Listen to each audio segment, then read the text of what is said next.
সবাইকে স্বাগত জানাচ্ছি আমার প্রফেসর দানেশ একাডেমিতে। আশা করি আপনারা সবাই ভালো আছেন। আজকের ক্লাসে আমরা বন সম্পদের অর্থনীতি ও মার্কেটিং এর এমন এক গুরুত্বপূর্ণ টপিক নিয়ে কথা বলবো, যেটা পুরো বাজার ব্যবস্থার হার্টবিট, ডিমান্ড ও সাপ্লাই। আপনারা যে ফার্নিচার ব্যবহার করেন, বই খাতা, কাগজের পরীক্ষার খাতা, এমনকি রান্নার জন্য জ্বালানি কাঠ, এসব সবই আসলে বন পণ্যের বাজারের মধ্য দিয়ে আমাদের কাছে পৌঁছে।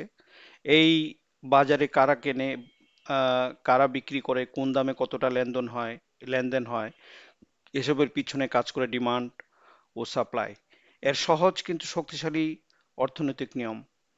আমরা দেখব কিভাবে বন পণ্যের ডিমান্ড শুধু দামের উপর না, আয়, মানুষের রুচি, বিকল্প পণ্যের দাম ইত্যাদির সাথে সম্পর্কিত থাকে, আর এইসব পরিবর্তন ডিমান্ড কার্ভকে ডানে বামে সরিয়ে দেয়। একইভাবে বন থেকে কাঠ, ফায়ারউড, চারকোল, সানউড, সনউড, পার্টিকেল বোর্ড বা পেপার, এসব উৎপাদনকারী সাপ্লায়াররা কিভাবে দামের পরিবর্তনের সাথে সাথে বেশি বা কম পরিমাণে পণ্য বাজারে আনে, সেটাই সাপ্লায়ের আচরণ তৈরি করে।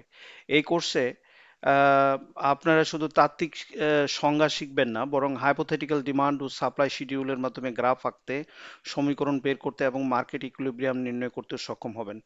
ডিমান্ড ও সাপ্লাই সমান হয়ে যেখানে মিলিত হয়, সেই ইকুইলিব্রিয়াম দামে বন পণ্যের কত পরিমাণ ক্রয় বিক্রয় হবে সেটি নীতি নির্ধারণ, ব্যবসায়িক সিদ্ধান্ত ও টেকসই ব্যবস্থাপনার জন্য অত্যন্ত গুরুত্বপূর্ণ। তার পাশাপাশি আমরা কনজিউমার সারপ্লাস, প্রডিউসার সারপ্লাস এবং মোট সোশ্যাল সারপ্লাস কিভাবে নির্ণয় করা যায় তা শিখব, যাতে বোঝা যায় সমাজ সামগ্রিকভাবে কতটা বেটার অফ হলো।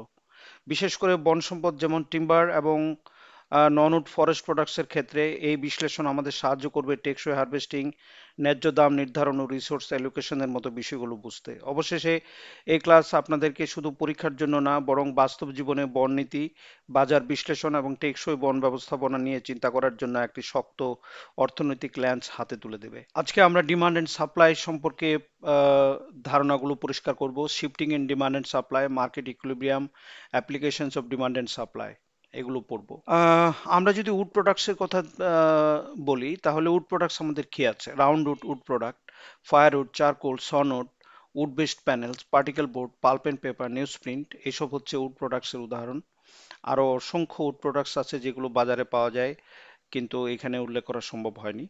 এখানে উড বেসড প্যানেলটা দেখতে পাচ্ছেন, পার্টিকেল বোর্ড দেখতে পাচ্ছেন, ফায়ারউড দেখতে পাচ্ছেন, চারকোল দেখতে পাচ্ছেন। এখানে রাউন্ডউড আছে, সনউড আছে, pulp, paper roll, non wood forest products. এখানে কিছু ওয়াইল্ড ফ্রুটস আছে, আহ, বা ওয়াইল্ড ভেজিটেবল। এখানে মাশরুম আছে। এখানে ব্যাম্বু বেসড প্রোডাক্টস আছে। এখানে ব্যাম্বু বেসড প্রোডাক্টস এর আরেকটি উদাহরণ দেওয়া আছে। এখানে হানিবি এর আরেকটি চিত্র আছে এখানে। আমরা যদি ডিমান্ডের কথা বলি, তাহলে demand is the function of price, income, prices of related goods and tastes. এখানে আম, আমরা যদি এটা ফাংশনের মাধ্যমে দেখাই, তাহলে demand is the function of price, Y হচ্ছে ইনকাম, পিআর হচ্ছে prices of the related goods, T হচ্ছে টেস্ট, এটসেট্রা। আমরা যদি প্রাইসকে রেখে আর বাকি প্রাইসকে দিয়ে যদি চিন্তা করি, তাহলে বাকিগুলো সেটেরিস পেরিবাস দিয়ে যদি আমরা ধরি, তাহলে demand is the function of P. সাধারণত আমরা যখন ডিমান্ডের কথা বলবো, তখন এটা ফাংশন অফ পি হিসেবে ধরে নিতে হবে। এ হচ্ছে আমাদের understanding. Demand schedule and curve. এখানে ডিমান্ড শিডিউল হচ্ছে ডিমান্ডের যে টেবিল আমরা তৈরি করি, যেখানে প্রাইস এবং কোয়ান্টিটি ডিমান্ডেড, এরকম একটা টেবিল আমরা তৈরি করি দুইটা কলাম দিয়ে, তখন সেটাকে ডিমান্ড শিডিউল বলা হয়। আর এটা কি দেখায় আসলে? It shows the negative relationship between price and demand. এটা প্রাইস এবং ডিমান্ডের মধ্যে একটা বিপরীতমুখী সম্পর্ক প্রদর্শন করে। Demand curve is the graphical representation of the demand schedule. Demand কার্ভটা হচ্ছে ডিমান্ড শিডিউলকে আমরা যখন গ্রাফিক্যাল রিপ্রেজেন্টেশন করি, তখন সেটাকে ডিমান্ড কার্ভ বলে। Normally the slope of the demand curve slopes downward to the right. এটার স্লোপটা নেগেটিভ হয় এবং এটা ডান দিকে নিচের দিকে নেমে আসে। এখানে একটা ডিমান্ড শিডিউল দেওয়া হচ্ছে হাইপোথেটিক্যাল ফায়ারউডের জন্য। এখানে আপনারা দেখতে পাচ্ছেন, এটা হচ্ছে প্রাইস, এটা হচ্ছে কোয়ান্টিটি অফ ফায়ারউড। এরকম একটা ডিমান্ড শিডিউলকে আমরা যদি গ্রাফে রূপান্তর করি, তাহলে এরকম একটা গ্রাফ দেখা যাবে। তাহলে আমরা এবার দেখি ডিমান্ড কিভাবে শিফট করে। যখন ইনক্রিজ ইন ইনকাম হয়, মানে ইনকাম ইনক্রিজ করে, তখন ডিমান্ডও ইনক্রিজ করে। ইনকাম যখন ডিক্রিজ করে তখন ডিমান্ডও ডিক্রিজ করে, এটা স্বাভাবিক পণ্যের ক্ষেত্রে। Increase in the price of substitute goods, তাহলে increase in demand of the given products. Decrease in price of substitute goods, তাহলে it creates decrease of demand of the given products. Increase in the price of complementary goods, it creates decrease in demand of the given products. Decrease in the price of complementary goods, it creates increase in demand of the given products. তো এইভাবে আমরা shifting গুলোকে দেখাতে পারি। আপনারা যদি এটা পড়েন তাহলে খুব সহজে বুঝতে পারবেন, এটা জটিল কিছু না কিভাবে ডিমান্ড শিফট করে। এবার আমরা দেখব লিনিয়ার ডিমান্ড ইকুয়েশনটাকে। লিনিয়ার ডিমান্ড ইকুয়েশন হচ্ছে QD equals to A plus BP, এটা একটা মডেল। এই মডেলটার কি মিন করে, কিউডি হচ্ছে কোয়ান্টিটি ডিমান্ডেড, এ হচ্ছে কোয়ান্টিটি ইন্টারসেপ্ট, বি হচ্ছে স্লোপ, পি হচ্ছে প্রাইস।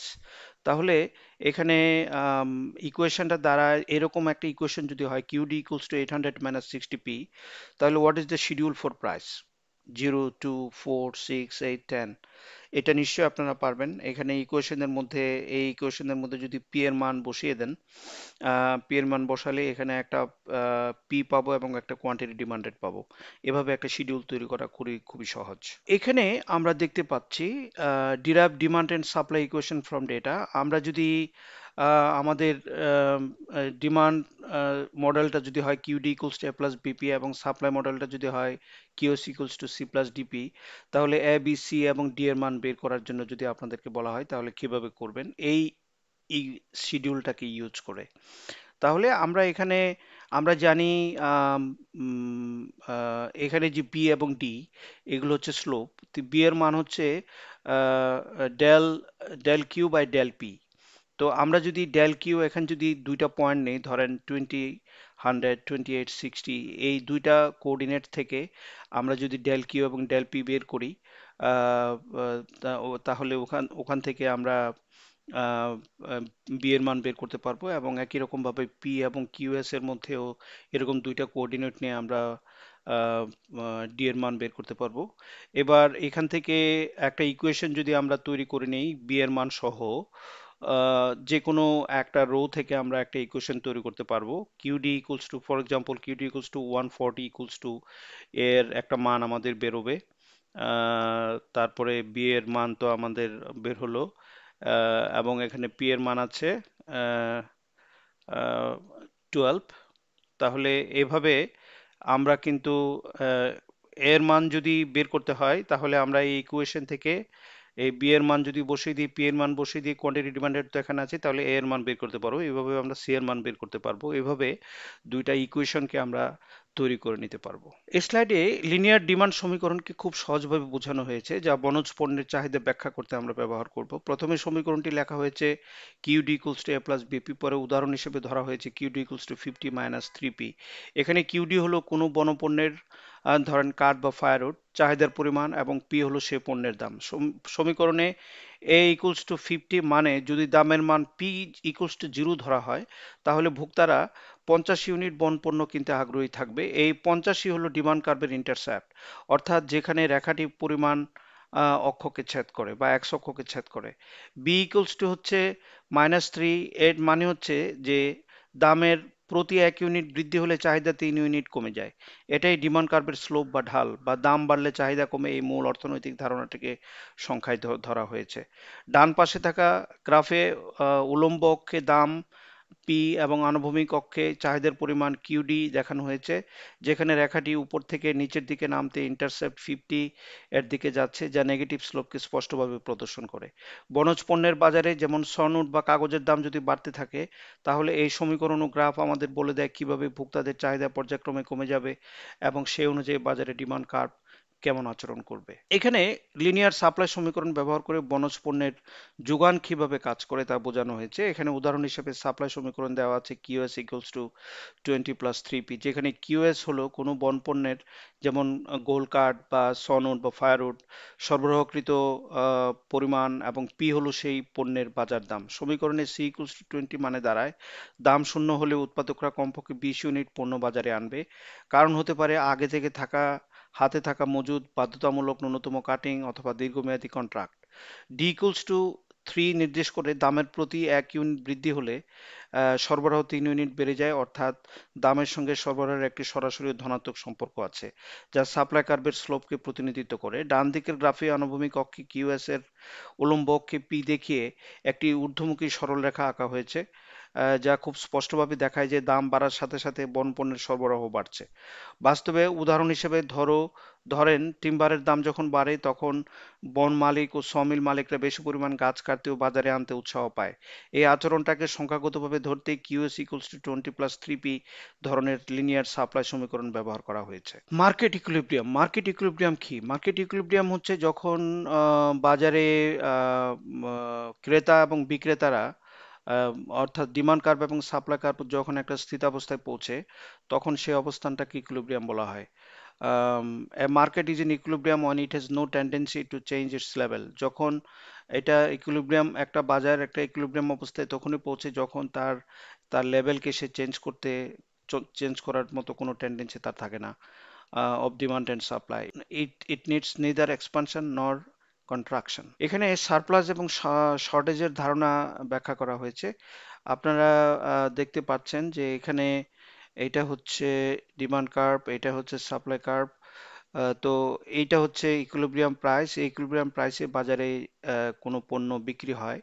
যদি কোনো কারণে প্রাইসের দাম বৃদ্ধি পায়, ধরেন বৃদ্ধি পেয়ে এখানে আসলো, তখন কি হলো? তখন according to law of demand এটার পণ্যের যে পরিমাণ, কোয়ান্টিটি ডিমান্ডেড কিন্তু কমে যাচ্ছে। ঠিক আছে?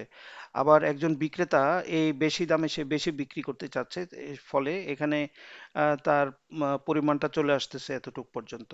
ফলে এই যে এই পার্থক্যটাই সারপ্লাস তৈরি করছে, মানে এতটুকু পর্যন্ত পণ্য বাজারে সারপ্লাস তৈরি হবে। অন দ্য কন্ট্রারি, যদি বাজারে ধরেন জিনিসের পণ্যের দাম যদি কমে যায় তাহলে ডিমান্ড বৃদ্ধি পায়। যেমন ধরেন এই ডিমান্ড কার্ভে এই পয়েন্টে যদি আমরা আসি তাহলে এখানে দেখা যাচ্ছে যে আহ, ভোক্তারা 300 পরিমাণ ইউনিট পর্যন্ত পণ্য কিনতে চায়, কিন্তু একজন বিক্রেতা আহ, সে কিন্তু আহ, এতটুক পর্যন্ত পণ্য আহ, সে বাজারে বিক্রি করতে চায়, যেহেতু দাম কমে গেছে।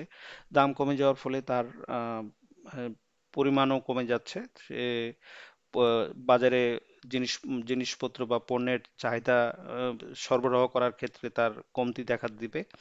ফলে এই যে পরিমাণ পণ্যটা আছে এই পণ্যটা শর্টেজ তৈরি করছে বাজারে। এখন আপনাদেরকে যদি প্রশ্ন করা হয়, question number 1, the market is in equilibrium at A price of $10 per unit where the quantity supplied equals the quantity demanded at 200 units.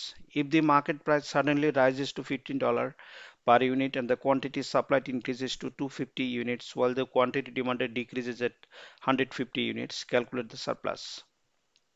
এখানে খুব সিম্পলি বোঝা যাচ্ছে যে যখন পণ্যের দাম $10 থেকে $15 হয়ে যাচ্ছে, তখন আহ, আহ, এটা supplied increases to supply increase হয়েছে 250 ইউনিট, কিন্তু কোয়ান্টিটি ডিমান্ডেড ডিক্রিজ করেছে 150 ইউনিট। তাহলে এটা সারপ্লাস কত? 250 থেকে 150 যদি আপনারা বাদ দেন তাহলে এই যে 100 ইউনিট থাকছে, এই একশো ইউনিটই হচ্ছে বাজারে সারপ্লাস তৈরি হবে। একই রকম ভাবে কোশ্চেন নাম্বার 2 যদি দেখেন, the coffee shop sells coffee at $3 per cup. The shop can provide 300 cups per day at this price. If one day 400 people want to buy a cup of coffee at $3 each, calculate the shortage of coffee cups for the day. Very simply 100 unit বা 100 cup shortage তৈরি হবে, এটা বোঝাই যাচ্ছে। এখানে এই যে consumer surplus এবং প্রডিউসার সারপ্লাসের কথা বলা হয়েছে, এই দুইটা মিলে সোশ্যাল সারপ্লাস তৈরি করে। আম, আমি আগেও বলেছি যে এই যে ডিমান্ড কার্ভটা আছে, ডিমান্ড কার্ভের প্রত্যেকটা বিন্দুতে এখানে কনজিউমার আছে। তো কনজিউমার এই ইকুইলিব্রিয়াম প্রাইসে কনজিউমাররা জিনিসপত্র কিনে, কিন্তু এখানে দেখা যাচ্ছে তার থেকে বেশি দাম দেওয়ার জন্য অনেক কনজিউমাররা প্রস্তুত থাকে, এতটুকু পর্যন্ত এরা বেশি দাম দিতে চায়। তাহলে বাজারে সারপ্লাসটা কতটুকু হচ্ছে, কনজিউমারদের সারপ্লাসটা কতটুকু হচ্ছে। কনজিউমার সারপ্লাসটা বের করার জন্য আমাকে এই যে ট্রায়াঙ্গেলটা আছে, এই ট্রায়াঙ্গেলের এরিয়াটা যদি আমি বের করতে পারি, তাহলে আমার কনজিউমার সারপ্লাস আমি সহজে বের করতে পারবো। আর এখানে প্রডিউসার সারপ্লাসের ক্ষেত্রেও তাই, প্রডিউসাররা এই ইকুইলিব্রিয়াম প্রাইসে সে জিনিসপত্র বিক্রি করে, কিন্তু কিছু কিছু প্রডিউসার আছে যে তাদের প্রোডাকশন কস্ট কম থাকার কারণে তারা অনেক কম দামেও জিনিসপত্র বিক্রি করতে পারে। কিন্তু সে কিন্তু বিক্রি করছে এ দামে। ফলে এই যে এতটুকু পরিমাণ পণ্য আছে বা এই যে এরিয়াটা আছে, এরিয়াটা প্রডিউসার সারপ্লাস তৈরি করে। এই কনজিউমার সারপ্লাস এবং প্রডিউসার সারপ্লাসটাকে যোগ করলে আমরা সোশ্যাল সারপ্লাস বা সোশ্যাল ওয়েলফেয়ার আমরা পাই। এই জিনিসটি বোঝানোর জন্য এই গ্রাফটি এখানে দেওয়া হয়েছে। তবে এই ট্রায়াঙ্গেলটা আমরা কিভাবে বের করব, এখানে হাফ ভূমি পূরণ উচ্চতা আমরা জানি, একটা ট্রায়াঙ্গেলের এরিয়া হচ্ছে হাফ ভূমি পূরণ উচ্চতা। এখান থেকে হাফ ভূমি পূরণ উচ্চতা দিয়ে আমরা কনজিউমার সারপ্লাস বের করতে পারবো এবং প্রডিউসার সারপ্লাসও হাফ ভূমি পূরণ উচ্চতা দিয়ে আমরা বের করতে পারবো। আমরা যদি সোশ্যাল সারপ্লাসের কথা বলি, in a market for coffee the highest price consumers are willing to pay for the first cup of $10, and the lowest price sellers are willing to accept for the first cup is $4. If the market reaches equilibrium with 100 cups sold at a price of $7 each, calculate the social surplus. তাহলে এই জিনিসটা আমি যেটা বলবো, আপনারা একটা graph তৈরি করেন। গ্রাফ তৈরি করে এখানে আম, সর্বোচ্চ প্রাইস কত আছে, $10 আছে, এবং সর্বনিম্ন প্রাইস আছে $4, যেটা সেলার্সরা willing to accept for the first cup is $4। তাহলে এখানে আমি সর্বোচ্চ প্রাইস পাচ্ছি, আমি যদি একটা গ্রাফ তৈরি করি, আর নিচে পাচ্ছি $4, আর মার্কেটে ইকুইলিব্রিয়াম হচ্ছে $7, তাহলে মাঝখানে $7 যদি আমি বসিয়ে দিই, দিয়ে যদি আমি একটা ডিমান্ড কার্ভ এবং একটা সাপ্লাই কার্ভ তৈরি করি, তাহলে এখান থেকে কনজিউমার সারপ্লাস বের করতে পারবো হাফ ভূমি পূরণ উচ্চতা দিয়ে। এবং এখানে একটা জিনিস খেয়াল রাখবেন, ইকুইলিব্রিয়াম উইথ 100 কাপস, এটি ইকুইলিব্রিয়াম হচ্ছে $7 এবং 100 কাপসে। তাহলে এখানে আমি হাফ ভূমি পূরণ উচ্চতা পাচ্ছি, এখানেও হাফ ভূমি পূরণ উচ্চতা পাচ্ছি। তাহলে কনজিউমারের জন্য আমি কনজিউমার সারপ্লাস এবং প্রডিউসারের জন্য প্রডিউসার সারপ্লাস বের করতে পারবো। এই দুইটা জিনিস বের করে যখন আমি যোগ করে দেবো, তখন আমি সোশ্যাল সারপ্লাস পাবো। একই রকম ভাবে কোশ্চেন নাম্বার 2 আমরা একইভাবে করতে পারবো। The demand for homemade cookies starts at $8 per cookie and decreases linearly reaching $4 per cookie at the equilibrium quantity of 200 cookies. এখানে দেখা যাচ্ছে এখানে সর্বোচ্চ প্রাইস হচ্ছে $8, এটা রিচ করছে $4 ইকুইলিব্রিয়াম কোয়ান্টিটিতে, এবং কুকি হচ্ছে 200 পরিমাণ। যে সাপ্লাই প্রাইস স্টার্টস এট 2, তাহলে সর্বনিম্ন প্রাইস হচ্ছে এখানে $2 per cookie and increases linearly to $4 the equilibrium. এই যে ইকুইলিব্রিয়াম প্রাইসটা হচ্ছে 4, ক্যালকুলেট দ্য সোশ্যাল সারপ্লাস। একই রকম ভাবে আমরা যদি গ্রাফটা তৈরি করতে পারি, তাহলে এখানে কনজিউমার সারপ্লাস আমি বের করতে পারবো হাফ ভূমি পূরণ উচ্চতা দিয়ে, এবং প্রডিউসার সারপ্লাস বের করতে পারবো হাফ ভূমি পূরণ উচ্চতা দিয়ে। এই দুইটাকে যখন আমরা যোগ করে দেবো, তখন আমরা সোশ্যাল সারপ্লাস পাবো। এই যে এই জিনিসটা, এই গ্রাফটা যদি এখানে আপনি দেখাচ্ছেন, প্রথম যে প্রশ্নটা ছিল, এই যে সর্বোচ্চ প্রাইস হচ্ছে 10, সর্বনিম্ন হচ্ছে 4, ইকুইলিব্রিয়াম হচ্ছে 7, এবং আমাদের পরিমাণ হচ্ছে 100। তাহলে এখানে আমরা হাফ ভূমি পূরণ উচ্চতা দিয়ে আমরা কাজ করতে হয়। ভূমিটা কি হচ্ছে, এখানে ভূমি হচ্ছে 100, হাফ ভূমি পূরণ উচ্চতা, এখানে এটার উচ্চতা কত, এটার উচ্চতা হচ্ছে 10 - 7 মানে 3। তাহলে আমি কনজিউমার সারপ্লাস এভাবে বের করতে পারবো। একই রকম ভাবে প্রডিউসার সারপ্লাসও বের করতে পারবো। 2 নম্বর কোশ্চেনের ক্ষেত্রে সেম জিনিস আমরা যদি করি, আমরা সহজেই এই সমস্যার সমাধান করতে পারবো। এবার আহ একটা খুব গুরুত্বপূর্ণ প্রশ্ন করব আপনাদেরকে। Consider the following linear demand and supply equations for a particular good in a market. Demand equation হচ্ছে QD equals to 100 minus 2p, আর সাপ্লাই ইকুয়েশন হচ্ছে কিউএস ইকুয়ালস টু 3p। এখানে QD is the quantity demanded, QS is the quantity supplied, P is the price of the good. আপনাদেরকে যদি বলা হয় যে আপনারা please find the equilibrium price and quantity where the quantity demanded equals quantity supplied, তাহলে আপনারা কি করবেন, এখানে এই যে ইকুয়েশন দুইটা আছে, ইকুয়েশন দুইটা আমরা ইকুইলিব্রিয়াম কন্ডিশনে কি পাই, quantity demanded equals to quantity supplied, তাই না? তাহলে 100 minus 2p equals to 3p। এখান থেকে আমি পি এর মান বের করতে পারবো, এবং পি এর মান যদি এখানে বসিয়ে দিই, সেক্ষেত্রে সেখান থেকে আমি কোয়ান্টিটি ডিমান্ডেড উম, মানে ইকুইলিব্রিয়াম অবস্থায় কোয়ান্টিটি ডিমান্ডেড এবং সাপ্লাই কত হবে এটাও আমরা বের করতে পারবো। ঠিক আছে। 2 নম্বর প্রশ্ন হচ্ছে calculate the consumer surplus and producer surplus at the equilibrium price and quantity. তাহলে কনজিউমার সারপ্লাস এবং প্রোডিউসার সারপ্লাসের জন্য আপনি গ্রাফটা চিন্তা করুন। ওই গ্রাফের মধ্যে আমার একটা সর্বোচ্চ একটা প্রাইস লাগবে, সর্বনিম্ন একটা প্রাইস লাগবে এবং ইকুইলিব্রিয়াম একটা প্রাইস লাগবে। ইকুইলিব্রিয়াম প্রাইস আমি জানি এবং ইকুইলিব্রিয়াম কোয়ান্টিটি ডিমান্ডেডও আমি জানি। তাহলে আমার সর্বনিম্ন প্রাইস এবং সর্বোচ্চ প্রাইসটা আমি কিভাবে বের করব? এখানে আমি দেখি যে QD equals to 100 minus 2p যদি হয়, তাহলে এখানে কিউডি যখন শূন্য হয় তখনই কিন্তু পি হবে সর্বোচ্চ, তাই না? তাহলে 100 - 2p = 0 দিয়ে আমি যদি এখান থেকে পি এর মানটা বের করে নিই, তাহলে আমি সর্বোচ্চ প্রাইসটা পেয়ে যাচ্ছি। আর সর্বনিম্ন কত প্রাইসে একজন বিক্রেতা জিনিসপত্র বিক্রি করতে চায় বা অ্যাকসেপ্ট করতে চায়, সেটার জন্য আমার কিউএস ইকুয়ালস টু 3p, মানে এখানে 3p ইকুয়ালস টু 0 অর্থাৎ p ইকুয়ালস টু 0। তাহলে আমার সর্বোচ্চ প্রাইস হচ্ছে এখান থেকে আমি পাচ্ছি এবং সর্বনিম্ন প্রাইস পাচ্ছি 0 এখান থেকে। এবার আমি যদি গ্রাফটা তৈরি করে নেই, আমার ইকুইলিব্রিয়াম প্রাইস আছে, ইকুইলিব্রিয়াম কোয়ান্টিটি ডিমান্ডেড আছে, সর্বোচ্চ প্রাইস আছে, সর্বনিম্ন প্রাইস আছে। যদি এইগুলো থাকে একটা গ্রাফের মধ্যে, যদি আমরা এই জিনিসটা আগে ড্র করে নিই, তাহলে খুব সহজেই এইটাকে এখান থেকে আমরা কনজিউমার সারপ্লাস এবং প্রোডিউসার সারপ্লাস বের করতে পারবো। আমি মনে করি যে আপনারা আহ, বুঝতে পেরেছেন আমি কি বলেছি। যদি আপনাদের কোনো প্রশ্ন থাকে আপনারা প্রশ্ন করতে পারেন। আমি এভাবে ব্যাখ্যা দিলাম আর কি। এভাবে আপনি সোশ্যাল সারপ্লাস বের করতে পারবেন। এবার আরেকটি প্রশ্ন যদি আপনাদেরকে করা হয় যে এরকম একটা শিডিউল যদি আমি দেই, price of wood and furniture এখানে 60 থেকে শুরু হয়েছে 110 পর্যন্ত আছে, কোয়ান্টিটি ডিমান্ডেড 30 থেকে শুরু হয়েছে 0 পর্যন্ত নেমেছে, কোয়ান্টিটি সাপ্লাইড 0 থেকে শুরু হয়েছে 34 পর্যন্ত উঠেছে।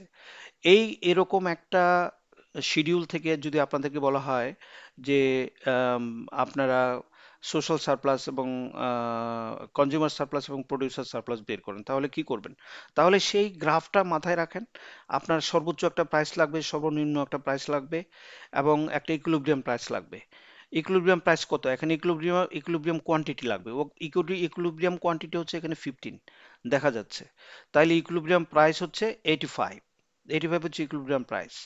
সর্বোচ্চ প্রাইস হচ্ছে 110, সর্বনিম্ন প্রাইস হচ্ছে 60। তাহলে আমার আম, তারপরে এখানে আমার ইকুইলিব্রিয়াম কোয়ান্টিটি ডিমান্ডেড হচ্ছে 15। এই জিনিসগুলো যদি থাকে আমি একটা গ্রাফ আমি ড্র করতে পারবো। ড্র করতে পারলে সেখান থেকে কনজিউমার সারপ্লাস হাফ ভূমিপূরণ উচ্চতা দিয়ে কনজিউমার সারপ্লাস বের করব এবং হাফ ভূমিপূরণ উচ্চতা দিয়ে প্রডিউসার সারপ্লাস আমি বের করতে পারবো। বের করে দুইটা যোগ করে দিলে আমার সোশ্যাল সারপ্লাস বেরিয়ে যাবে। আমি মনে করি আপনারা বুঝতে পেরেছেন। এরকম গ্রাফটি আসবে। এই স্লাইডে ডিমান্ড ও সাপ্লাই ধারণাকে বন সম্পদ অর্থনীতিতে ঠিক কোথায় কোথায় ব্যবহার করা যায় তার মূল ক্ষেত্রগুলো একসাথে দেখানো হয়েছে।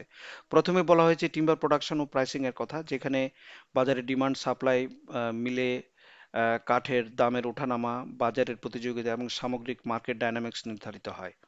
দ্বিতীয় অংশে রিসোর্স এলোকেশন উল্লেখ আছে, যেখানে অপটিমাল হারভেস্টিং স্ট্র্যাটেজি এবং কনজারভেশন বনাম ইউটিলাইজেশন এই দুইয়ের মধ্যে ভারসাম্য রাখার সিদ্ধান্ত ডিমান্ড সাপ্লাই বিশ্লেষণ থেকে নেওয়া হয়। তৃতীয় পয়েন্টে নন টিম্বার ফরেস্ট প্রোডাক্টস, যেখানে মধু, বাঁশ, ফল, ঔষধি গাছ ইত্যাদির বাজার ও টেকসই উত্তোলনকে ডিমান্ড সাপ্লাই ফ্রেমওয়ার্কে দেখানো হয়েছে, যাতে অতিরিক্ত শোষণ না ঘটে। চতুর্থ অংশে ইকোসিস্টেম সার্ভিসেসের ভ্যালুয়েশন ও নীতি প্রণয়নের প্রসঙ্গ এসেছে, অর্থাৎ বন যে কার্বন সিকোয়েস্ট্রেশন, পানি নিয়ন্ত্রণ, বন্যা রোধের মতো সেবা দেয়, তার অর্থনৈতিক মূল্য নির্ধারণেও ডিমান্ড সাপ্লাই ও মূল্য ধারণা কাজে লাগে। পঞ্চম পয়েন্টে সাবস্টিটিউশন ও কম্পিটিশন নিয়ে কথা বলা হয়েছে, যখন কাঠের পরিবর্তে স্টিল, প্লাস্টিক বা কম্পোজিট ব্যবহার করা হয়, তখন বাজার কিভাবে নতুন ভারসাম্যে যায় এবং প্রযোজকরা কিভাবে বাজারের সঙ্গে অভিযোজিত হয়, এই জিনিসগুলো আমরা বুঝতে পারি। ষষ্ঠ দিকটি ইনভেস্টমেন্ট ডিসিশন, কোনো বন প্রকল্প অর্থনৈতিকভাবে টেকসই কিনা, কত রিস্ক আছে, ভবিষ্যতে ডিমান্ড সাপ্লাই কেমন হতে পারে, এসব বিশ্লেষণের ভিত্তিতে আর্থিক সিদ্ধান্ত নেওয়া হয়। সবশেষে ট্রেড ও এক্সপোর্টিং অংশে বলা হয়েছে গ্লোবাল মার্কেট ও বাণিজ্য নীতি বন পণ্যের আন্তর্জাতিক ডিমান্ড সাপ্লাইকে প্রভাবিত করে, আর সেই অনুযায়ী দেশীয় উৎপাদন, রপ্তানি কৌশল, নীতিমালা সাজাতে হয়। আমরা যদি সাপ্লাইয়ের কথা বলি, এতক্ষণ তো ডিমান্ডের কথা বললাম, সাপ্লাইয়ের কথা বললেও এই জিনিসটি আমি আবার রিইটারেট করতে চাই যে this is the function of relationship between price and quantity offered for sale. এখানে একটা প্রাইস এবং কোয়ান্টিটি অফার্ড ফর সেলের মধ্যে একটা পজিটিভ একটা রিলেশনশিপ থাকে, এরকম একটা শিডিউল আমরা সাপ্লাই শিডিউল তৈরি করতে পারি। সেখান থেকে এরকম একটা গ্রাফ তৈরি করতে পারি। আহ, পরবর্তীতে আমরা ইলাস্টিসিটি নিয়ে কথা বলবো। এই হচ্ছে আমাদের রেফারেন্সেস গুলো। এইগুলো যদি একটু দেখেন তাহলে আমার আলোচনাগুলো আরো বেশি বোধগম্য হবে। আমরা ইম্পর্টেন্ট পয়েন্টস যেগুলো আছে সেগুলোর মধ্যে law of demand and supply, linear demand and supply function, এই সমস্ত জিনিসগুলো আমরা মনে রাখবো। আজকের আলোচনায় আমরা দেখলাম বন পণ্যের ডিমান্ড ও সাপ্লাই আসলে সাধারণ মাইক্রো ইকোনমিক্সের ধারণাগুলোর বাস্তব প্রয়োগ। তবে কনটেক্সটটা বন সম্পদ ও পরিবেশের সঙ্গে ঘনিষ্ঠভাবে জড়িত। ডিমান্ড কার্ভ কেন নিচের দিকে ঢালু আর সাপ্লাই কার্ভ কেন উপরের দিকে উঠে যায়, এই ক্লাসে ব্যবহৃত উদাহরণ ও গ্রাফগুলো সেটা পরিষ্কার করেছে, বিশেষত ফায়ারউড, রাউন্ডউড, সনউড, পেপার ইত্যাদি পণ্যের মাধ্যমে। আমরা শিখেছি QD equals to A plus BP এবং QS equals to C plus DP এর মতো লিনিয়ার সমীকরণের ভেতরে লুকিয়ে থাকে ইন্টারসেপ্ট ও স্লোপের ব্যাখ্যা। আর এই সংখ্যাগুলো আসলে বাজারের আচরণকে পরিমাণগতভাবে ধরতে সাহায্য করে। মার্কেট ইকুইলিব্রিয়াম যেখানে ডিমান্ড ও সাপ্লাইয়ের ছেদবিন্দু তৈরি করে, সেখানে আমরা ইকুইলিব্রিয়াম প্রাইস ও কোয়ান্টিটি বের করেছি এবং দেখেছি দাম বাড়লে বা কমলে কিভাবে সারপ্লাস ও শর্টেজ তৈরি হয়। এই বিশ্লেষণ থেকে কনজিউমার সারপ্লাস ও প্রডিউসার সারপ্লাস বের করা যায়। কোনো নীতিমালা, ট্যাক্স, সাবসিডি বা বাজার ধাক্কার পরে কে কত লাভ বা ক্ষতির মধ্যে পড়েছে এগুলো বুঝতে পারি। আরো বড় পরিসরে সোশ্যাল সারপ্লাস আমাদের বলে দেয় পুরো সমাজ কতটা নেট উপকার পাচ্ছে, যা টেকসই বন ব্যবস্থাপনা ও নীতি নির্ধারণে খুব গুরুত্বপূর্ণ সূচক। অ্যাপ্লিকেশন অংশে আমরা দেখেছি ডিমান্ড সাপ্লাই ফ্রেমওয়ার্ক ব্যবহার করে টিম্বার প্রোডাকশন ও pricing, resource allocation, NTFPs, market ecosystem সার্ভিসের ভ্যালুয়েশন, সাবস্টিটিউশন ও প্রতিযোগিতা, ইনভেস্টমেন্ট ডিসিশন এবং গ্লোবাল ট্রেন্ড বিশ্লেষণ করা যায়। এর মানে আপনারা যে মডেলগুলো শিখলেন সেগুলো শুধু বইয়ের কাগজে আটকে থাকবে না, বরং বন নীতিতে carbon credit, REDD plus, community forestry বা ইকো ট্যুরিজমের মতো বাস্তব ইস্যুতেও প্রয়োগ করা সম্ভব। কোর্সের শেষে law of demand and supply, linear function, elasticity এবং মার্কেট ইকুইলিব্রিয়াম যদি আপনাদের কাছে পরিষ্কার হয়, তাহলে আপনারা ভবিষ্যতে যে কোনো বন পণ্যের বাজার বিশ্লেষণে স্বচ্ছ ও প্রমাণ ভিত্তিক সিদ্ধান্ত নিতে পারবেন। সবশেষে মনে রাখতে হবে বন শুধু কাঠের গুদাম নয়, এটি অর্থনৈতিক বাজার, জীববৈচিত্র্য, জলবায়ু নিয়ন্ত্রণ ও স্থানীয় জীবিকার এক জটিল ইন্টারফেস। আর ডিমান্ড সাপ্লাই বিশ্লেষণ সেই ইন্টারফেস বুঝতে আমাদের হাতে থাকা সবচেয়ে শক্তিশালী টুলগুলোর এক। আজকে এ পর্যন্তই। আশা করি আমার ভিডিওটি আপনারা উপভোগ করেছেন। যদি আমার ভিডিওটি আপনাদের ভালো লেগে থাকে তাহলে চ্যানেলটি কাইন্ডলি সাবস্ক্রাইব করুন, লাইক করুন এবং শেয়ার করুন, এবং আপনাদের যদি কোনো প্রশ্ন থাকে কমেন্টের মাধ্যমে আমাকে প্রশ্ন করতে পারেন। আমি এই বলে আজকের ভিডিওটির এখানেই সমাপ্তি ঘোষণা করছি।